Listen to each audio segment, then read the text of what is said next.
I had my son way too young with my then boyfriend. We split up when he moved away for college and became an absent father when he returned for the summers. He became more active when he moved back after graduating, and we started doing 50-50 custody. I was 24 then and went to community college and got into sonography school, and I'm now an obstetric sonographer. During that time, it came out that my ex had never graduated and was in enormous debt from gambling during his time away. It explains why, with a full ride scholarship and a degree in a high-paying field, he was working at the mall. Once I got a job, I was able to upgrade my standard of living and provide a better life for me and my son. He's now nearly adult and entering senior year soon, and I want him to get a lovely gift to celebrate his birthday this summer. I asked him earlier this year when we talked about cars, what car he would want, and he said a 2023 Camry. While we're financially well off and don't struggle, I know he thinks buying a car is out of our budget, so he didn't suspect a thing. Here's the issue. I was speaking to my ex's sister, whom I am semi-close to, and I brought up the idea to her. She seemed excited, but then said I shouldn't. She said it makes her brother look bad since he doesn't have a car, and it would crush him to know that his son has a brand new paid-off car while he barely scrapes by. I told her that's not my issue and that it's not my fault he doesn't have his life together. He's 33 years old and still lives at home, doesn't have a car, and constantly switches retail jobs after spending weeks stretching out and watching orientation videos as long as he can. My son told me he recently spent almost 2 months watching Home Depot orientation videos and then quitting the first week on the floor. He doesn't want to work hard, so why should I feel bad? After a few days, she calls me and says she has an amazing compromise. She told my ex that I planned to buy a special gift for my son this summer and asked if he was willing to pitch in. He offered $80, and she's going to add another $80 for a total of $160. Then we could tell our son we bought it together, and he feels like his dad pitched in. This is for a $34K car. I told her no thanks, I have it covered, and she got upset and said that this could bring my son closer to his father since they don't have much of a relationship, and not to be a selfish idiot. Ever since I said no, she called me twice, calling me an idiot and saying I should either let him chip in or not buy it at all. Am I the idiot? Ha ha ha ha. Is she kidding? Not the idiot. So she doesn't want her brother to feel bad that his son has a car and he doesn't? OMG, they need to grow up. He does not work to improve his life, it sounds like, and that's not for you or your son to feel bad about. And now they want to chip in a couple of $100s on a $34,000 car and try to make it sound like they bought it too? Please, your son is smart enough, he would see through that anyway. Also, if he isn't close to his son, that sounds like that's on him as well. Good for you for working hard to give him a good life. You don't owe them anything. Yeah, $160. How generous of them. Has this man even paid child support all these years? Oh, he was just busy gambling. Dad can suck it up and reap what he's sown. His sister's crossing a major line, thinking that $160 is enough. If it was a difference of even $1,000 or $2, I'd maybe entertain it. But what they're proposing is insulting to the work you've put in. LMFAO, $80? We got a big spender for an ex. The gift that you worked hard for, not ex, not his sister. It's your moment with your son. If dad and sister-in-law want a moment, well, they can work for it, as you did. I say again, your son is a smart kid. He sees your ex slacking. He's not going to believe for a minute that your ex significantly contributed to the car. Here's the other thing. Say son believes ex paid for half. The ex could turn around and guilt the son into lending him the car because he sacrificed so much to help pay for it. Go with the truth. It's the best option in the long run.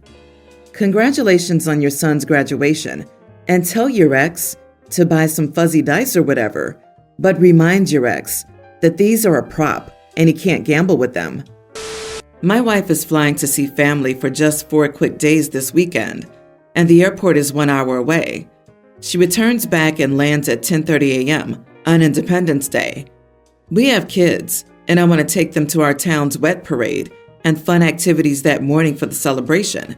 We didn't make part of last year's celebration, and I was looking forward to this year's. She asked me to drop her at the airport. Initially, I was all for it, but then learning about her return time, this is where the disagreement began. Our family car is in the shop, but we have a loaner from the dealer. I asked her to think about driving herself so we could celebrate the festivities, and she instantly got mad. That'll cost us hundreds more dollars. Parking is $8 a day. The loaner isn't ours. What if it sells while I'm away? Then they wait. Why can't you support me through this and not be selfish? Who's selfish here? The festivities go on all day. I'm only asking for 2 hours. 9 to 3 p.m. is the duration of the festivities. These were some of the statements immediately made. She even said, my dad wouldn't hesitate to support his wife. I think her dad would shrug and say, just drive yourself. Am I the idiot because I want to take the kids to our town's 4th of July celebrations and would prefer my wife drive herself to and from the airport? Not the idiot. Airport pickup and drop off is a luxury. Either my wife and I offer the other if the stars align just right. Otherwise, we hire a cab. Loaners don't sell while they're being loaned. That's not how the process works. Parking wouldn't be hundreds of dollars. It would be $32. Having said that, you could pick her up by 11, be home by noon, and still attend the festivities for 3 hours in ideal conditions. Barring any flight delays, traffic jams, or small kids' meltdowns, there are a ton of things that can go wrong, especially with the kids in the car. Anyone with children knows that a 2-hour round trip on Google Maps doesn't equate to a 2-hour round trip in reality. It's unreasonable for the wife to make that demand when she can just drive herself with much less of an imposition on her time than it would be on his. I agree with every word. OP isn't some deadbeat dad wanting to hang out with his buddies on the 4th. He wants to take the kids to a kid-centric event. I'm a mom, and if I were in this situation, I'd tell my husband, have fun. I'll try to join you when I get home. In my honest opinion, the wife's being extremely selfish and not thinking of her kids or her husband. The wife needs to suck it up and drive herself. Don't back down, OP. You're the only one in this situation thinking of the kids. Take them to the parade and have a great time. This is so stupid. My girlfriend thinks I'm an idiot, so I want some second opinions. We're both quite serious tea drinkers, being from the UK, at least 3 cups a day. I have mine with 1 spoon of sugar. She has no sugar. We've been dating for a year now. In the first month of dating, things were great, and she made my tea properly. Then she slowly started to forget and made us both cups with no sugar. I gently reminded her that I like it with 1 sugar, but she wouldn't remember and kept making me non-sweet tea. So I decided to just make both of our teas going forward throughout the day to save the hassle.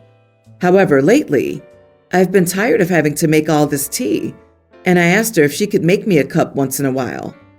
I don't think it's fair that I make her nice teas and she can't return the favor. Today she made me tea with no sugar once again, and I got fed up and asked her why she doesn't add sugar to mine. It feels deliberate, to which she told me she forgets, and that's just how she does it, and I can add my own sugar after. So I said that wasn't the point, and moving forward, until she can make my tea nicely and take my taste into account, I will no longer be making her tea. I remember her little dietary quirks, and it just feels off that she won't remember this for me. She says it's stupid for me to go on strike about making her tea, and I'm weaponizing it, and it takes 2 minutes. However, I'm tired of making her perfect tea while she doesn't even put any effort into mine. Am I the idiot? People are going to get onto you with, it's just sugar, but I get your point. It's the effort. You take the time to remember what she likes and do that if you're making for both of you and she doesn't return the favor. It feels lopsided to you. Hence the question, you are not the idiot. Exactly. They've been dating for a year now. It's not like it's some complicated Starbucks order. It's 1 spoon of sugar. I'd honestly start making the tea, but putting 1 sugar in her tea as well. If she needs help remembering your preference for something as simple as tea, why should you go to the trouble of it? It's a simple lack of respect. If he wasn't British, I would have suggested that as well, but he's probably too darn polite for stooping to the level the rest of the world would applaud, Canadians probably being the exception. As an American who used to drink sweet tea, I cannot relate. LOL, we drink tea syrup in this area. No sugar? Get out, OP. You can have a tea war if you like. But the real question here is a fairly fundamental relationship question. Do you want to remain in a relationship with this person? My partner and I are typical sleep-deprived parents of 3 children, ages toddler to infant. I'm a stay-at-home mom, while my partner commutes for work, and depending on which site he's at, can be on the road for more than 6 hours a day. When necessary, he'll get a hotel room closer to the job site. Getting up with the children during the night has always been my responsibility. The logic behind this is that his sleep should be the priority due to the dangers of driving while drowsy. I've always accepted this without complaint. However, since the birth of our youngest, my partner's begun to accuse me of intentionally disrupting his sleep if the baby wakes him up at night. This past week, my partner had a few long days and was gone from early Wednesday morning until late Friday night. Please, no judgment, but I was so busy, exhausted, and overwhelmed during that time that I didn't get the opportunity to shower. I felt disgusting. It took ages for the children to fall asleep with the excitement of Daddy being home. But around midnight Friday night, I finally got the opportunity to treat myself to a shower. I hoped the baby would stay asleep, but if he didn't, there was finally another adult to cover for me. And as the next day was Saturday, there was no commute to worry about. Well, of course, the baby woke up, and my partner was absolutely livid. I was accused of being selfish, vindictive, unsupportive, and using the baby as a weapon to punish my partner for getting more sleep than me. I was called every curse word in the book, and when I asked why my partner at no point tried to pick up or soothe the baby, I was told that he doesn't have tits to put the baby back to sleep. So what would be the point? At first, I was equally angry at my partner for choosing to lash out at me instead of caring for the baby. However, now that I've calmed down, I've started worrying that I was wrong. While my partner's accusations were wildly off base, I may have been an idiot to just assume it would be okay for the baby to wake him, especially when the baby's nighttime care has historically been my responsibility. So, am I the idiot for assuming it would be okay to let the baby wake up my partner because I desperately needed a shower? Not the idiot. Even though you're a stay-at-home mom, that doesn't mean you're the only one with parental responsibilities. Letting your partner sleep while you care for the baby at night so he's not driving drowsy is a fine concept, but that doesn't mean he doesn't have to do anything ever at nighttime. And the fact that it was a night when he didn't have to drive the next day is the icing on the cake. Taking a shower for the first time in several days while there's another adult around is not a selfish act or weaponizing your baby. It's basic human hygiene that you shouldn't have to apologize for. Tell your partner it's time to start being a parent. How would he do this without tits? It's common knowledge that women change diapers with their tits. I'd go so far as to call it weaponized incompetence. Sure, he doesn't have breast, but sticking the baby on the boob isn't the only way to get them back to sleep.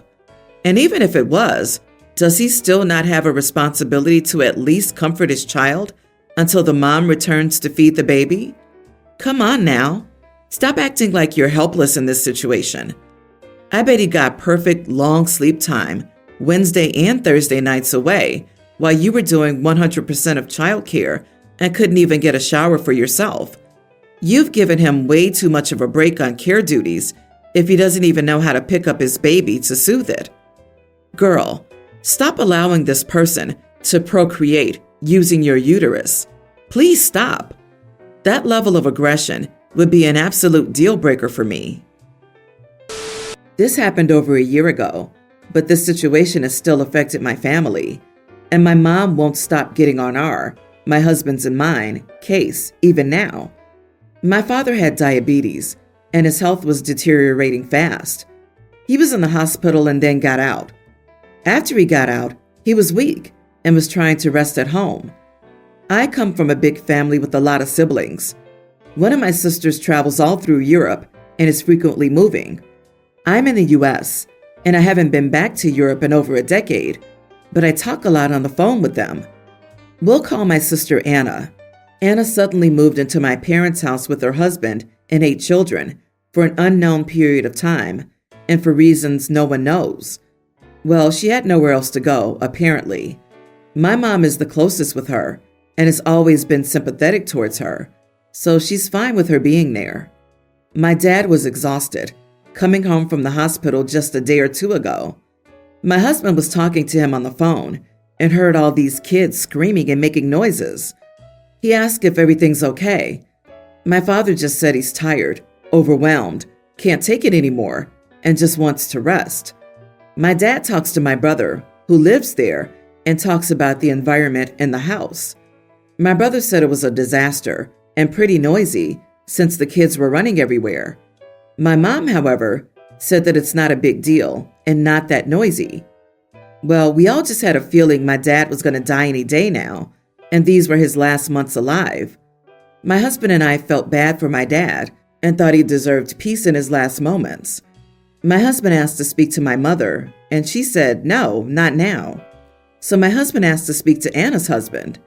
He said, if you don't leave this house by 7:00 p.m., then I'll pay for a rental home where he can rest his final days. It's not okay for this man to work all his life, and he can't even die peacefully in his own home. I'll be calling back to make sure you've left. They tried to talk back and downplay everything, but my husband really put his foot down, and ultimately they left. After about 2 days, my father had to go back to the hospital and died. My mother's still upset with me and my husband that he kicked Anna and her family out. She still comments to my husband and acts like we were really out of line and rude. I want to add that Anna was and still is building a new home near my parents' house, so they have some money. Am I the idiot for letting my husband kick my sister's family out of my parents' house? Edit. I just want to add, since there's a little confusion, that this was our last resort, since it's pretty big, but my mom didn't want to speak to us at all and always sides with Anna. She was babysitting the kids and ignored my father, so he was pretty much by himself after coming out of the ICU. But my dad was so weak and was mentally done. When my husband inquired about Anna's husband, he said, "Don't worry, it'll all work itself out." You are the idiot. It was not your husband's place to dictate what happens in other people's homes. You crossed the line. And how do you know that the stress of your sister and the children moving out didn't hurt your father in his dying moments? Why would he want the end of his life filled with family strife? Your inappropriate actions may have caused him more hurt, you fools. Not only that, you hurt the living people who were the ones that were there with him in his dying hours. You caused more stress for your mom, siblings, and nieces and nephews than necessary. Wow, how selfish of you. Imagine not being able to cook your own meals after a lifetime of cooking, not being able to drive a car, sign your name, write or wash your body, or convey your thoughts clearly. Your once strong body is a shell of itself. You have trouble walking or picking things up. Now imagine how exhausting that must feel, day in and day out. Then add 8 noisy young children and an unsupportive wife to that scenario when you're just trying to survive. You and your husband are not the idiot. At least you tried to give your father some peace in his final days. Sorry for your loss. Agreed. Your husband did the right thing. I've dealt with serious health issues, and I can't imagine having a bunch of kids around. When you're suffering, All you want is to be left alone in peace. Your mom probably needed their presence to distract her. That's my guess. Regardless, all you can do now is to say, "Yes, Mom, we know. You've told us multiple times," and change the subject.